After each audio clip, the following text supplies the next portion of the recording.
फूटा घड़ा। बहुत समय पहले की बात है। किसी गांव में एक किसान रहता था।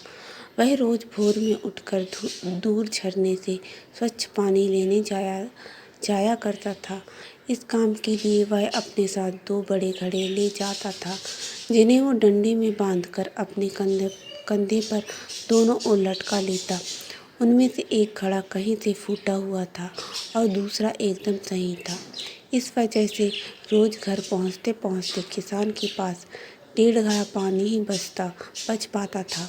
ऐसा 2 सालों से चल रहा था। सही घड़े को इस बात पर घमंड था कि वो पूरा का पूरा पानी घर पहुंचाता है और उसके अंदर कोई कमी नहीं। वहीं दूसरी तरफ फूटा घड़ा इस बात से शर्मिंदा था कि वो आधा पानी ही घर तक पहुंचा पाता है और किसान की मेहनत बेकार चली जाती है। फूटा घड़ा ये सब सोचकर बहुत परेशान रहने लगा और एक दिन उससे रहा नहीं गया।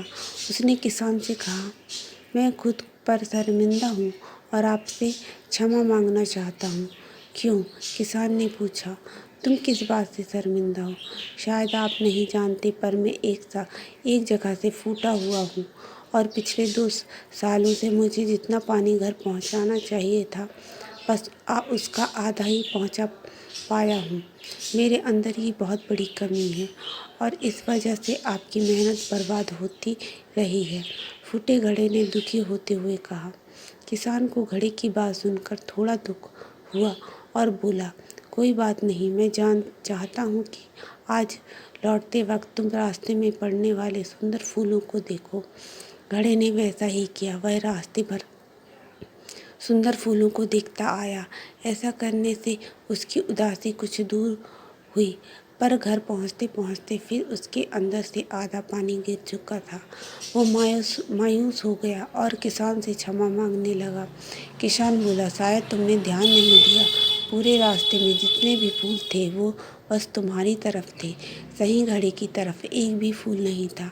ऐसा इसलिए क्योंकि मैं हमेशा से तुम्हारे अंदर की कमी को जानता था और मैंने उसका लाभ उठाया। मैंने तुम्हारे तरफ वाले रास्ते पर रंग बिरंगे फूलों के बीज बो दिए थे। तुम रोज थोड़ा थोड़ा करके उन्हें सींचते रहे और पूरे रास्ते को इतना खूबसूरत बना दिया। आज तुम्हारी वजह से ही मैं इन फूलों को भगवान को अर्पित कर पाता हूँ और अपना घर सुंदर बना पाता हूँ। तुम ही सोचो, अगर तुम जैसे हो वैसे नहीं होते तो भला मैं ये सब कुछ कर पाता।